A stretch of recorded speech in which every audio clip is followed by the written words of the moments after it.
પથ્થીના માળા જેવડા ગામની માલિપા સાહેબ, જેને કાકા નહીં, કુટુંબ નહીં, મામા નહીં, મોહાળ નહીં, દુનિયાની માલિપા કોઈ નહીં સાહેબ.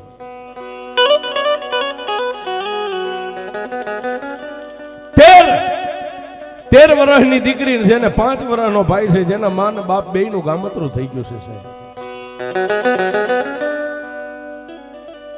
બેય માણસનું ગામતરું થઈ ગયું છે.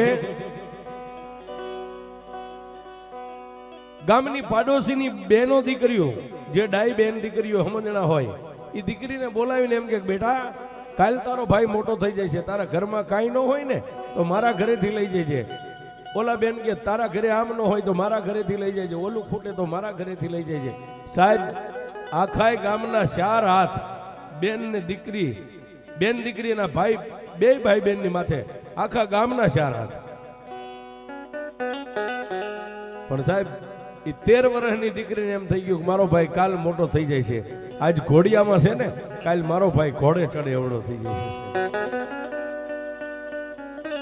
દીકરી ભાઈને રમાડે, બને એટલું ઘરનું કામ કરે, પણ સાહેબ કોઈ નો કરે એવું મેલડી કરે, અને કોઈ નો આપે એવું મારી મેલડી આપે છે.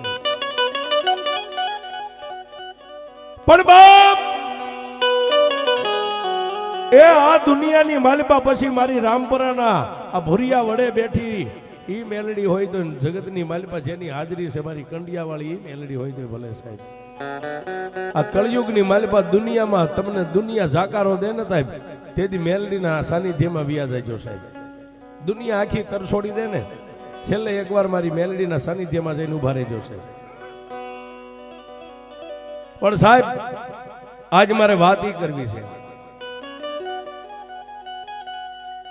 નાની એવી 13 વર્ષની દીકરીને મનની માલિપા એમ પાડોશીની બાયુ ખૂબ એને આવકારો આપે, ખૂબ આશીર્વાદ આપે. બેટા જો ભાઈ રોવે ને, કદીઓ કરે ને, તો તું રોઈશ નહીં, અમારા ઘરે એને લઈને વહી આવજે, રમાડશું, આપણે બધાય રમાડશું, કાલ તારો ભાઈ મોટો થઈ જાય છે.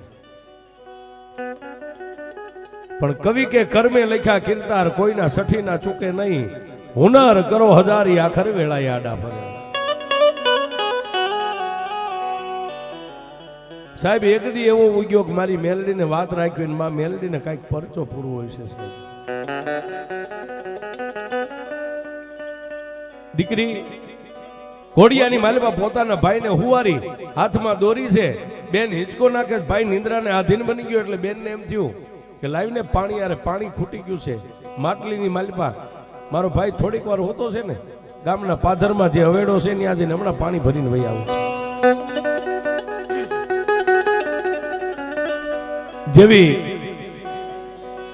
ભાઈના ઘોડિયાની જે દોરી હાથમાં હતી ને, દીકરી આમ દોરી હેઠી મેકી અને પાણીયાને જઈ અને પાણીની માટલી લઈ, થોડું જાજુ પાણી હતું, હાથ માલિપા નાખી વીસળી માટલીને આમ ઊંધી કરી પાણી ઢોળી, અને દીકરી માથે પાણીની માટલી મેકીને પગરખા જ્યાં પગમાં પહેર્યા ને સાહેબ, ત્યાં ઘોડિયાની માલિપા ભાઈ જાગી ગયો, રોવા માંડ્યો છે. ત્યારે દીકરીને એમ થયું કે લાઈન મારા ભાઈને લેતી જાવ, અહીં કોણ હિંચકો નાખશે. એક હાથે ખાલી માટલી પકડીને એક હાથે કાંખની માલિપા ભાઈને બેહારી અને ભાઈને લઈ અને ધીમે ધીમે ધીમે ધીમે ધીમે ડગલા માંડીને ગામના ઊભી બજાર, ગામના ચોક હોહરવી થઈને ગામના ઝાપે જ્યાં સાહેબ હવેડો હતો ત્યાં જઈ અને દીકરી ઊભી રહી. ગામની બાયુ હાથની માલિપા શીસણિયા લઈને પાણી સીંચે કુવાની માલિપાથી.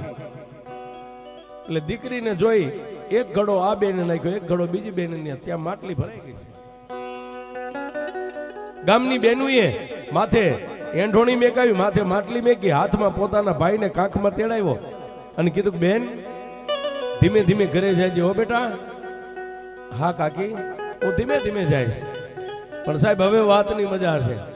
દીકરી બરોબર ગામના પાથરમાંથી ઊભી બજારે ગામના ચોકની માલિપા આવ્યા ને, ત્યાં કોઈ વટે માર્ગુ એને હામો મળ્યો. આવા સમયે દીકરીના પગે થોડીક ઠેસ લાગી, એટલે માથેથી ઘડો જે પાણીનો હતો માટલી થોડીક આમ ઝલકાણી અને ભાઈના માથે પાણી પડ્યું, એટલે ભાઈ રોવા માંડ્યો સાહેબ. ભાઈ રોવા માંડ્યો એટલે ઓલા વટે માર્ગુએ ગામના ચોકની માલિપા બે હાથને આમ લંબાવીને એટલું કીધું કે એ બાપ, એ દીકરી, એ બેટા ઊભી રહે. દીકરી ઊભી રહી. હા કાકા. બેટા આ તારો દુબળો દેહ છે, નાની ઉંમર છે, આવડો મોટો માથે પાણીનો ભાર છે, કેડની માલિપા આ કોણ છે? કાકા મારો ભાઈ છે. અને ત્યારે સાહેબ વટે માર્ગું એટલું બોલ્યો, દીકરી બેટા હું જોઉં છું માથે પાણી માટલીમાંથી ઝલકાય છે, ભાઈની માથે પડે, ભાઈ રોવે છે, એના આખા કપડા ભીંજાઈ ગયા છે, તો તારા માવતર ક્યાંય મજૂરીએ ગયા છે, કોઈ ખેતી કામે ગયા છે? આ ભાઈને ઘરે મેકી નવાય ને બેટા. સાહેબ તારા માવતર ક્યાંય ખેતી કામે મજૂરીએ ગયા છે, આટલો શબ્દ કીધો ને વટે માર્ગુએ. દીકરી જેમ આરસની મૂર્તિ એમ થોભી ગઈ, બે આંખું બંધ થઈ ગઈ, આંખોના ખૂણા ભીના થયા. અને દીકરીએ આંખું ઉગાડીને એટલું કીધું, કાકા કાકા મારા માવતર ખેતી કામે મજૂરીએ નથી ગયા, મારા માવતર તો શેઠાના કામ કરે વિયા ગયા છે કાકા.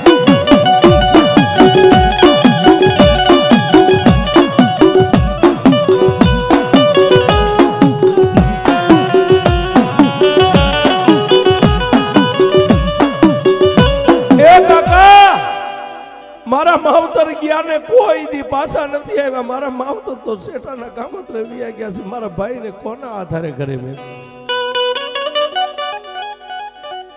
આહા દીકરીના મોઢામાંથી મિત્રો શબ્દને નીકળ્યા, પણ વટે માર્ગોને આરંપાર છાતીમાં હોહરવા કપડાની ઠેલી વટે માર્ગોની બગલમાં હતી, ઠેલીને પડતી મેકી નીચે બેહી અને દીકરીને બે હાથ જોડીને કીધું, હે જોકમાયા બેટા દીકરી મને માફ કરી દેજે, તારા દિલને મેં બહુ દુભાવ્યો છે. દીકરીના ખંભે હાથ મેક્યો, નાનો ભાઈ રડતો તો એની માથે હાથ ફેંકી અને વટે માર્ગો સાહેબ રડતા હૃદય હાલ્યાથી હાલી નીકળ્યો છે. પણ હવે વાતની સાહેબ મજા છે, મારી મેલડી શું કરે. દીકરી પોતાના ભાઈને લઈને ધીમે ધીમે ધીમે ધીમે ધીમે ધીમે જેને વટે માર્ગુના શબ્દ તારા માવતર ક્યાંય મજૂરીએ ગયા છે, દીકરી રોતી જાય, ધ્રુવકા ભરતી જાય, ધીમે ધીમે પોતાના ખોયડે જઈ અને ફળિયાની માલિપા કેડમાં ભાઈ તેડ્યો તો ને એને ધડવાક દઈને ધરતી ઉપર હેઠે ઉતારી પાણીયારે જઈ પાણીની માટલી મેકી અને ભાઈને ઘોડિયાની માલિપા હુવારીની દીકરી મંડી ગઈ, રોતી રોતી ભાઈના હાલા ગાય છે. ઉપર આભને નીચે ધરતી, બે ભાઈ બહેન નું કોઈ નથી સાહેબ. પણ જેમ જેમ હિંચકો નાખે, જેમ જેમ હાલા ગાય, એમ એમ ભાઈ બમણું રોવે, બહુ રોયો સાહેબ. એટલે બેન ને એમ થયું કે ભાઈ કદાચ ભૂખ્યો થયો છે. ઊભી થઈ અને પાણીયારે જઈ અને ખાલી ગ્લાસ લઈને એક પાડોશીના ઘરે જઈને એટલું કીધું, ફળિયામાં ઉભા રહીને, કાકી કાકી મારો ભાઈ આજ બહુ રોવે છે, મેં બહુ હાલા ગાયા, બહુ હિંચકો નાખ્યો, કદીએ ચડ્યો છે, કાકી પણ થોડુંક દૂધ દેશો મારા ભાઈ માટે. પણ સાહેબ મારી મેલડી કરે એવું કોઈ ન કરે. ત્યારે ઈ પાડોશની બાઈ મહર કરીને એટલું વેણ બોલી કે હવે ક્યાંય કામે સડી જા, હરામનું બે ભાઈ બેન કેટલા દી ગામનું ખાઈશું, હે ક્યાંક કામે વહી જા, હાંજ પડે કોઈ તને 5-10 રૂપિયા મજૂરી આપશે. સાહેબ આટલો શબ્દ એ પાડોશીના બાઈના મોઢામાંથી નીકળ્યો ને, દીકરી હાથમાં ખાલી ગ્લાસ લઈને ગડગડતી ડોટ મેકીને પોતાના ઘરે પાછી આવી. હો બાપ આવી પણ દીકરો કાળો દેકારો કરે પોતાનો ભાઈ, અને ભાઈને ઘોડિયાની માલિપાથી આમ તેડી અને ભાઈને એમ કહેવા માંડી કે હે મારા જવતલિયા, આજ તે બહુ કજિયો કર્યો, સાનો રહી જા ને ભાઈ, હું તને ક્યાં લઈને જાઉં. પણ સાહેબ દીકરો રોતો બંધ ન થયો ને ભાઈ ખૂબ રોડ્યો. એટલે ધીમે ધીમે ડગલા માંડીને એના ગરીબ ખોયડામાં નાનો એવો ગોખલો હતો ને, એની માલિપા તાઈને પાખાળું નાનું એવું મારી મેલડીનું હવાક વેચનું ત્રિશુલ હતું ને, એ ત્રિશુલની સામે ઊભી રહી અને પોતાના ભાઈને મેલડીના ગોખલા અમે ઊંચો કરીને એટલું કીધું કે હે માં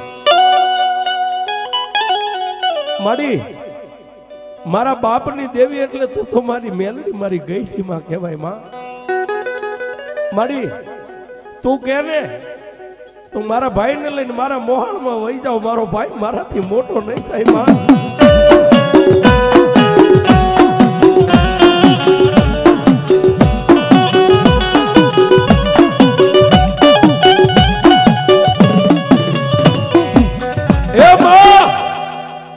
મારો ભાઈ હવે મારાથી મોટો નહીં થાય, હું હિંમત હારી ગઈ. ગામની બાયુ મને દૂધ દેતો મેણા મારે મેલડી, હું આને ક્યાં લઈ જાઉં?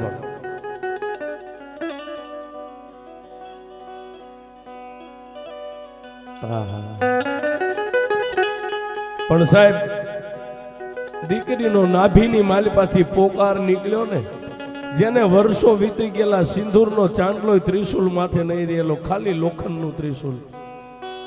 પણ સાહેબ, દીકરીનો નાભીમાંથી શબ્દ નીકળ્યો ને, ત્યાં તો લોઢાના ત્રિશુલની માલપા મારી મેલડી આવી.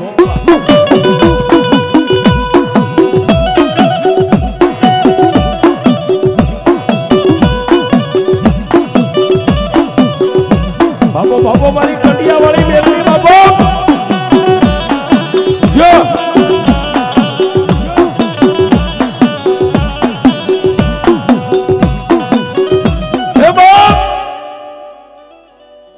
ત્રિશુલની માલપાથી સાહેબ મારી મેલડી બોલી, દીકરી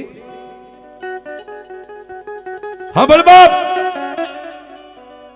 આજ હું મેલડી બેઠા, તું એમ કહેશ કે હું મોહાળમાં વહી જાઉં? ક્યાંય નથી જવાનું. પાડોશનની બાયુ એમ કહેશે ને કે કામે લાગી જા, કાલ દી ઉગે એટલે ગમે ત્યાં કામે લાગી જાય. પણ મારી મારા ભાઈને ક્યાં ભેગું? દીકરી અહીંથી તું કામે હાલી નીકળ ને, એટલે ઘોડિયાની માલપા તારા ભાઈને હોવારીને મારા ગોખલા સામે ઘોડિયાને અહીં મેકી અને વહી જાય છે. મારી એને હિંચકો કોણ નાખશે? ને તેથી સાહેબ મારી મેલડી બોલી, દીકરી આ દુનિયાની માલપા કોઈ ન હોય ને એનું હું મેલડી છું.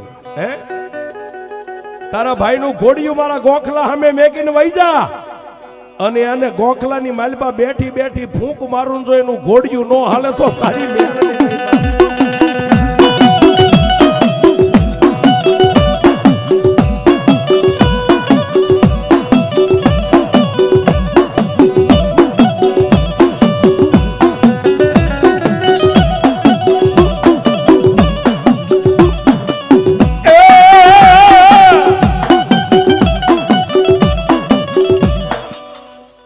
ત્યારે સાહેબ દીકરી એટલું કીધું કે મારી ઘોડિયું તારા ગોખલા અમે મેકીને વહી જાવ, તું ફૂંક મારીને કદાચ મારા ભાઈનો હિંચકો હાલે માનું માં. મારી મારો ભાઈ ઘોડિયામાં જાગી જાય છે ને, તો દેવી રૂપિયા વાળાના છોકરા તો ગુકરાય રમે, મારા ભાઈને રમવા માટે મારા ઘરમાં રમકડાય નથી દેવી. કહેવતમાં કીધું છે કે રૂપિયા વાળાના છોકરા તો ઘૂઘરે રમે. મારી મારો ભાઈ રોવે ને એટલે હું આ બજારમાં વહી જાઉં, ઓલા બજારમાં વહી જાઉં, ફળિયામાં મારા ભાઈને રમાડું. દેવી મારો ભાઈ ઘોડિયામાં જાગી જાય છે, તેને રમાડશે કોણ? મારા ઘરની માલપા રમકડું નથી માં. અને ત્યારે સાહેબ મારી મેલડી બોલી, દીકરી ફૂંક મારું હિંચકો હાલે નીથી ને, જો કદાચ તારો ભાઈ જાગી જાય ને રોવા માંડે ને, એ દીકરી તો હું આજ તારા બાપની મેલડી તને વસને બંધાવું છું. જ્યારે જ્યારે તારો ભાઈ જાગી જાય છે ને, આ ગોખલાની માલપાથી હવા વેતની નાગણી બની અહીંથી ઉતરી અને તારા ભાઈના ઘોડીએ ચડીને જો ખોયાની માલપા એ રમકડું બનીને એના હાથમાં નો રમું તો તારી મેલડી નહીં.